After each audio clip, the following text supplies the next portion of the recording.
성경이 말하는 최고의 지혜는 하나님을 경외하는 것이다. 우리가 이렇게 배웠습니다. 하나님을 경외하는 믿음이 가장 지혜입니다. 언제 하나님 경외할 수 있다 그랬습니까? 우리가 죽을 수밖에 없는 존재라는 사실을 깨달을 때 창조주 하나님을 기억하게 되고, 또 하나 어떤 게 있습니까? 불확실성, 내일을 알 수 없는, 미래를 예측할 수 없는 인간의 한계를 깨달을 때 삶의 주관자 되신 하나님을 바라보고 경외할 수 있는 믿음이 생기게 되는 줄로 믿습니다. 이 지혜를 가진 사람, 하나님의 말씀대로 준행하는 삶을 살게 됩니다. 그래서 이게 가장 지혜로운 거고 성경이 말하는 잠언입니다. 1절 말씀 우리 그런 의미에서 다시 읽어보겠습니다. 죽은 파리가 향기름으로 악취가 나게 하는 것 같이 적은 우매가 지혜와 존귀로 패하게 하느니라. 메시지 성경이 이렇게 말합니다. 향수에 죽은 파리가 있으면 그 안에서는 악취가 나듯이 작은 어리석음 때문에 많은 지혜가 썩어버린다. 우리 교회 이름이 예향교회잖아요. 예향의 도시 강릉에서 예수님의 향기를 전하는 교회다, 이런 뜻인데, 똥파리 하나가 여기 들어오면 어떻게 됩니까? 전체가 다 그 향기를 발할 수 없게 된다는 겁니다. 악한 영향력을 말합니다. 미꾸라지 한 마리가 맑은 물을 흙탕물로 만들고 공든탑이 한순간의 실수로 무너지는 겁니다. 지혜와 존귀가 있음에도 불구하고 단 한 사람의 어리석음으로 순식간에 돌이킬 수 없는 악영향을 일으키는 안타까운 일이 많이 벌어집니다. 바라기는 저와 여러분들이 어리석음으로 악한 영향력이 아니라 선한 영향력을 미치는 삶이 될 수 있기를 주님으로 축복드립니다. 그래서 우리 예향교회가 정말 선한 영향력을 끼치고 있어요. 수요일마다 성경 공부하는 교회가 확산되고 있어요. 할렐루야. 이게 선한 영향력이에요. 2절 말씀 계속 읽습니다. 시작. 지혜자의 마음은 오른편에 있고 우매자의 마음은 왼편에 있느니라. 메시지 성경이 이렇게 되어 있어요. 지혜로운 생각은 올바른 생활로 나타나고 어리석은 생각은 잘못된 생활로 나타난다. 생각에서 말이 나오고요, 이 말이 우리의 행동이 됩니다. 마음에서 삶이 나와요. 그래서 사랑하는 자여 내 영혼이 잘된 같이 범사가 잘되고 강건하는 축복이 임하게 되는 줄로 믿습니다. 이 순서가 중요해요. 영혼이 잘된 같이 범사가 잘되는 삶이 이루어지는 줄로 믿습니다. 그렇다면 우리가 우리의 삶을 바꾸려면 먼저 뭘 바꿔야 됩니까? 생각을 바꿔야 되는 거예요. 마음을 바꿔야 되는 거예요. 그러면 뭐가 바뀝니까? 말이 바뀌어요.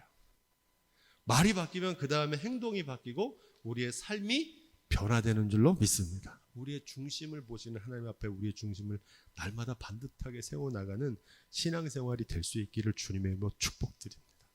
오른편과 왼편이 나오는데 이 말은 좌익이냐 우익이냐 혹은 진보냐 보수냐 그런 말하는 게 아닙니다. 지혜자의 마음은 자기 주장보다 공동의 선의 우선순위를 둔다는 겁니다. 잠언서 18장 1절이죠. 시작. 무리에게서 스스로 나뉘는 자는 자기 소욕을 따르는 자라 온갖 참 지혜를 배척하느니라. 미련한 자는 명철을 기뻐하지 아니하고 자기의 의사를 드러내기만 기뻐하느니라. 이렇게 말합니다.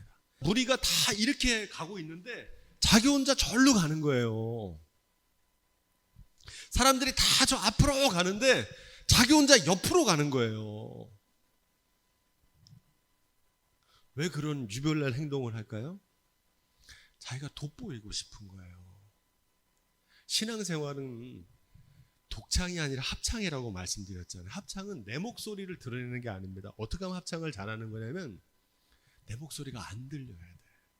옆 사람의 소리에 귀 기울일 때 아름다운 하모니가 합창이 되는 줄로 믿습니다. 합독을 하려면 어떻게 하면 되느냐? 다른 사람 소리를 들으면 돼요. 내 소리를 좀 낮추고.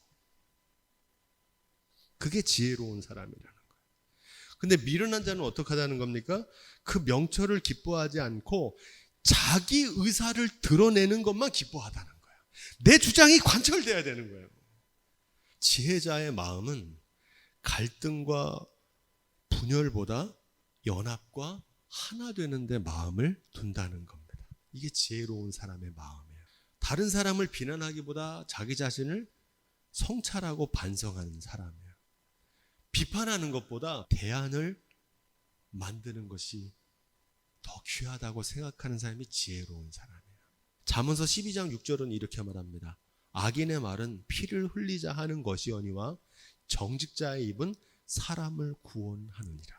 오른편에 선다는 건 살리는 일에 쓰임 받으라는 거야. 누구 죽이는 일 하지 말고. 무너뜨리는 거는 쉬운데 세우는 건 어렵거든요. 무너뜨리는 게 아니라 세우는 일에 쓰임 받고 죽이는 편이 아니라 살리는 편에 서시기를 주님의 이름으로 부탁을 드립니다. 신앙의 길은 그래서 좌로나 우로나 치우치지 않고 하나님의 말씀을 기준으로 중도, 이 비아가 길이란 뜻이고 메디아가 가운데란 뜻이거든요. 가운데로 가는 길. 하나님의 말씀을 중심으로 그 길을 걷는 거예요. 중도의 길을 가려면요. 극단적인 말을 하지 마세요. 절대 안 된다. 이건 최고 좋다. 극단적인 말들. 왜 그렇습니까? 최종 결론은 누가 내리시는 거예요? 하나님이 내리시는 거예요. 언제? 마지막에 내리세요. 결론은 하나님의 것인 줄로 믿습니다. 그렇게 말하는 사람은 교만한 사람이에요. 그게 오만한 거예요. 하나님 경외할 줄 모르는 사람들이 그런 말을 하는 거예요. 내가 틀릴 수도 있고 나와 다를 수도 있다는 사실을 인정할 수 있는 열린 마음이 있기를 주님의 부탁을 드립니다. 3절. 우매자는 길을 행할 때에도 지혜가 결핍하여 각 사람에게 자기의 우매한 것을 말하느니라. 아멘. 이 말씀을 메시지 성경 재밌게 번역했어요. 제가 있는 그대로 읽어드릴게요. 바보는 길을 걸을 때도 방향 감각이 없어서 그 걷는 모습만으로도 여기 또 바보가 지나간다는 사실을 만천하에 드러낸다. 어리석다는 거를 자기 스스로 드러내는 거예요. 우리의 믿음과 중심은 언제 드러난다 그랬습니까? 두 가지거든요. 하나는 하나님의 심판대 앞에서 드러나고요. 우리의 삶에서도 드러나죠. 위기의 순간에 드러나요. 비가 오고 창수가 나는 어려움을 탁 만나면 그가 속에 뭘 의지하는지 자기의 본심이 드러나요. 말로 드러나요. 이게 툭 튀어나와요. 위기의 순간에 티가 나요. 어떤 티가 나냐면 믿음 없는 티가 나요. 말로 드러나거든요. 그 사람이 뭘 신뢰하는지 뭘 의지하는지 속이 다 드러나요. 좋은 믿음의 말 할 자신 없으면 침묵하는 편이 낫다는 겁니다. 미련한 자라도 잠잠하면 지혜로운 자로 여기우고 그 입술을 닫으면 슬기로운 자로 여기우느니라. 잠언서 10장 19절은 이렇게 말합니다. 말이 많으면 허물을 면키 어려우나 그 입술을 제어하는 자는 지혜가 있느니라. 잠언서 13장 3절은 이렇게 말합니다. 입을 지키는 자는 그 생명을 보존하나 입술을 크게 벌리는 자는 멸망이 오느니라. 참 귀한 말씀이에요. 4절 말씀 계속해서 전도자의 잠언입니다. 메시지 성경이 이렇게 번역합니다. 통치자가 너에게 화를 내더라도 당황하지 마라. 침착하게 대처하면 격렬한 분노를 가라앉힐 수 있다. 이렇게 번역합니다. 이 말은 권력자에게 아부하고 굴종하라는 처세수를 말하는 게 아닙니다. 지도자의 리더십을 존중하고 그에게 부여된 권위에 공손하게 순종하는 지혜를 말합니다. 우리가 앞에서 배운 말씀에도 나와요. 전도서 8장 3절에 이렇게 되어 있어요. 내가 받은 명령에 대해 미리 염려하여 넘겨짚지 말고 맡겨진 임무가 싫어하는 것이라는 이유로 발을 빼지 마라. 너는 내가 아니라 왕의 뜻을 섬기고 있다. 왕이 결정권을 가지고 있다. 신앙생활에서 동일하게 적용되는 지혜예요. 우리는 삶의 주관자이신 하나님을 주인으로 섬기는 청지기인 줄로 믿습니다. 우리가 청지기란 말은 하나님께서 누구라는 겁니까? 주인이시라는 거예요. 삶의 주관자. 교회 일은 누구의 일입니까? 주님의 일이잖아요. 주님의 일은 내 소견에 옳은 대로 하면 안 되는 겁니다. 최소한 교회 일만은 주님의 뜻대로 하시기를 주님의로 부탁을 드립니다. 내 주여 뜻대로 행하시옵소서. 이 고백이 저와 여러분들의 신앙의 고백이 될 수 있기를 주님의로 부탁을 드립니다. 이게 신앙생활입니다. 5절로 6절 앞에서 이끈다고 다 지도자가 아닙니다. 지도자의 특권에 따른 책무가 있어요. 책임과 의무를 하는 사람이 지도자입니다. 세상에는 다른 것들이 왕노릇을 해요. 돈이나 권력이나 다수결의 횡포. 하나님께서 반드시 세상을 통치하시는 줄로 믿습니다. 이걸 뭐라고 그러냐면 그걸 심판이라 그래요. 회개하라, 천국이 가까이 왔다 그러잖아요. 여기서 천국은 뭐라고 그랬습니까? 하나님의 통치예요. 이 통치는 바로 심판이에요. 이 통치가 이루어지는 날 와요. 하나님께서 지금은 다른 것들이 왕노릇하고 큰 소리치지만 주님이 다스리는 나라가 임하게 될 줄로 믿습니다. 그래서 우리의 사명은 주님이 다스리는 교회가 되는 거예요. 그분이 치리하세요. 할렐루야. 여러분이 안 하셔도 돼요. 때가 되면 하나님의 통치하심이 있다는 사실을 믿고 맡기고 인내하며 기다릴 수 있는 지혜가 있기를 부탁드립니다. 그게 지혜라는 거예요. 7절 말씀 메시지성이 이렇게 번역합니다. 능력이 입증되지도 않은 신출내기가 갑자기 출세해서 위세를 떨치고 경험이 풍부한 노련한 사람은 해임이 돼버렸다. 우매자가 존경을 받고요, 지혜자가 멸시를 당할 때가 있어요. 종이 주인 노릇하는 격이 벌어진다는 겁니다. 이 종이라는 단어가 헬라어 원어로 휘페레테스라고 합니다. 배 밑창에서 노를 젓는 노예라는 뜻입니다. 휘페레테스. 성경에 나오는 종이라는 단어는 휘페레테스, 종의 자세예요. 방향이나 속도는 누가 정합니까? 선장 되신 주님께서 방향과 속도를 정하고 종은 뭐만 저으면 되는 거예요. 성직 제도가 있는 교단에서는 클로지 셔츠를 입는데 무슨 뜻이냐면 굴레라는 뜻입니다. 끌고 가는 대로 가시는 거예요. 목사님들이 성찬 예식을 할 때 그때 하는 이 어깨에 매는 것을 스토리라고 하거든요. 스토리라고 하는데 이 스토리는 멍에를 상징합니다. 소가 매는 멍에. 그게 종이에요. 우리가 다 주님의 종인 줄로 믿습니다. 직분이 다르고 역할이 다를 뿐이에요. 직분을 맡는 게 중요한 게 아니라 직분에 합당한 사명을 감당하는 것이 더 중요한 줄로 믿습니다. 제가 진정한 종의 자세 하나 알려드릴게요. 주인의 뜻을 물어보고 행하는 겁니다. 기도한다는 건 주님께 나의 삶을 맡기고 의뢰하고 여쭙는 겁니다. 순서가 중요해요.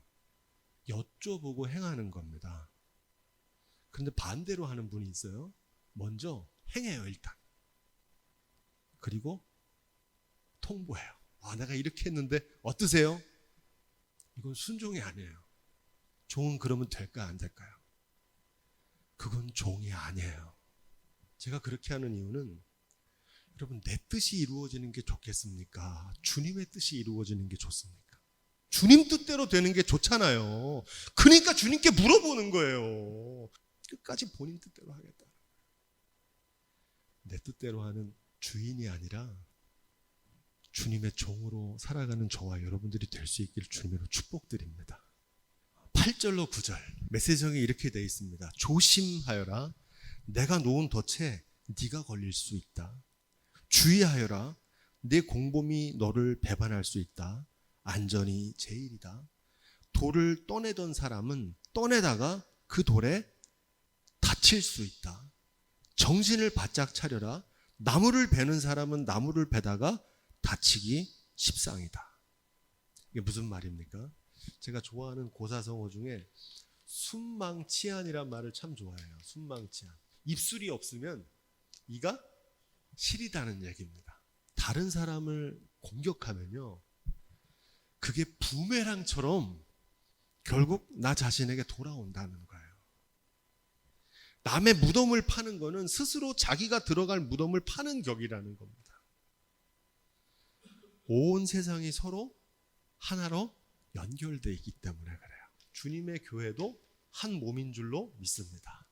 이단은 빼고 정통 교회들과 일치와 화합을 하자는 걸 뭐라고 그러냐면 이거를 에큐메니칼 운동이라고 그래요. 에큐메니칼. 그런데 오늘날에는 이게 뭐 너무 진보적이고 뭐 동성애 뭐 찬동한다 이런 막 얘기들 때문에 이 교회 연합 운동이 좀 퇴색되고 있는데 본래의 취지는 교회 일치 운동이에요. 하나 되자는 거예요.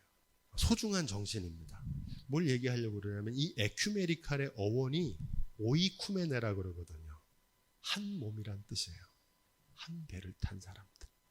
온 세상과 온 인류가 갈등과 분열, 대립과 전쟁을 넘어서 서로의 다름과 차이를 인정하고 화해와 평화로 하나됨을 뜻하는 그 단어가 오이쿠메네입니다. 한 배를 탄 공동 운명체다. 교회는 한 배를 탄 운명 공동체인 줄로 믿습니다. 이게 정말 중요해요. 살아도 같이 살고요. 죽어도 같이 죽어요. 가정도 똑같아요. 영광도 부끄러움도 같이 받아요. 서로 연결돼 있거든요. 그런데 이걸 모르는 분들이 많더라고요. 자기만 생각하는 거예요. 성숙한 교회는요, 공동체를 생각해. 이 배를 탄 사람들을 다 생각한단 말이에요. 내가 이렇게 말하고 내가 이렇게 행동하면 다른 사람에게 어떤 영향을 미칠지를 생각한단 말이에요. 한 몸이니까. 그 성숙한 믿음이 있기를 주님의 이름으로 부탁을 드립니다. 가정의 갈등의 가장 희생자는 누굽니까? 자녀들이잖아요. 그것처럼 한 교회에서도 다투기도 하잖아요. 그러면 그 피해자는 누구냐면 그 교회의 성도들입니다. 교회는 싸우지만 않아도 부흥해요. 사단의 역사는요, 분열하게 하는 영이 사단의 영인 줄로 믿습니다. 이걸 분별하셔야 돼요. 성령은 하나 되게 하시고 일치하게 하시는 줄로 믿습니다. 사랑의 최우선의 목적을 두고 화목하는 데 힘쓰시기를 주님으로 부탁을 드립니다. 화목, 하모니. 어떻게 해야 화목해야 돼요? 예수님께서 십자가에서 죽으심으로 화목제가 되신 줄로 믿습니다. 죽어야 되는 거예요. 내가 죽으면 화목을 이루게 돼 있어요. 저도 죽을 테니까 여러분도 날마다 주님 안에서 주님의 평화를 위해서 하늘의 미랄로 썩어질 수 있기를 주님으로 부탁을 드립니다. 10절 잊지 말아라. 도끼날이 무뎌질수록 일은 더 고되다. 머리를 써라. 머리를 많이 쓰면 힘쓸 일이 적어진다. 쉬지 않고 도끼질을 1시간 하는 사람보다 50분 동안 도끼질하고 10분간 쉬면서 도끼를 가는 사람이 더 일을 많이 한다고 말씀드렸죠. 일하는 것도 중요하지만 쉬는 것도 중요하다는 겁니다. 구약의 안식일은 누구를 위해 주신 겁니까? 우리는 하나님을 위해서 안식일을 제정했다고 생각하는데 아니에요. 안식일은 우리를 위해서 주신 날인 줄로 믿습니다. 안식과 쉼은 성공과 성취를 위한 필수 요소입니다. 여러분 이걸 꼭 기억하셔야 돼요. 쉬는 게 중요하다고요. 일의 속도보다 방향이 더 중요해요. 일을 많이 하는 것보다 일을 효율적으로 하는 게 중요합니다. 그래야 생산성이 높아요. 삶과 일의 균형이 요구됩니다. 옛날에는 일 많이 하는 게 미덕이었잖아요. 이제는 그거 어리석은 일이라고요. 주의를 지키고 일을 해야 돼요. 누구를 위해서요?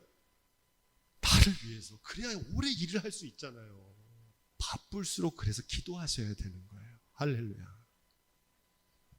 주일 성수와 예배와 기도는 하나님을 위해서 하는 게 아니고 저와 여러분들이 주님 안에서 새 힘과 지혜와 능력을 얻는 재충전의 시간이 돼야 될 줄로 믿습니다. 일할 때는 일하고 쉴 때는 쉬는 지혜가 있기를 주님의 부탁을 드립니다. 11절 마지막 절, 주술을 걸기 전에 뱀에게 물린다면 뱀이 주술사를 부르러 보냈느니 무슨 소용이 있겠느냐, 이런 말입니다. 어떤 사고나 위험을 미리 예측하고 대비하는 지혜가 있어야 된다는 거예요. 소를 잃어버리고 외양간 고치면 무슨 소용이 있습니까? 물이 엎질러졌어요. 아이고, 물이 엎질러졌거나 다시 담을 수 없잖아요. 건강은 언제 지키라고 그럽니까? 건강할 때 지켜야지 건강을 잃어버린 다음엔 다시 회복할 수가 없어요. 사람들이 건강을 잃어버리고 나면 건강의 소중함을 깨닫게 되고요. 하나님이 건강의 주관자라는 사실을 그때 알게 됩니다. 물질을 다 잃어버린 다음에요, 깨달아요. 아, 물질이 소중하고 물질의 주관자가 하나님이시구나. 생명을 잃어버리고 나서 아, 생명의 주관자가 하나님이시구나. 그때 알면 너무 늦어요. 오늘 우리가 배운 중도의 지혜, 종의 자세, 한몸된 지체라는 이 지혜가 없어서 삶이 깨지는 겁니다. 가정이 무너지고요. 교회가 다 무너진 다음에 그때 땅을 치고 후회해봐도 아무 소용 없다는 겁니다. 아직 기회가 남아있을 때 하루라도 빨리 깨닫고 맡겨진 삶을 선용할 수 있는 지혜가 있기를 주님의 이름으로 축복드립니다. 인생은 단 한 번의 초대입니다. 두 번이 없어요. 저나 여러분이나 이 한 번 가는 인생입니다. 7년의 풍년으로 7년의 흉년을 잘 대비했던 요셉의 지혜가 저와 여러분들에게 있기를 주님의 축원드립니다.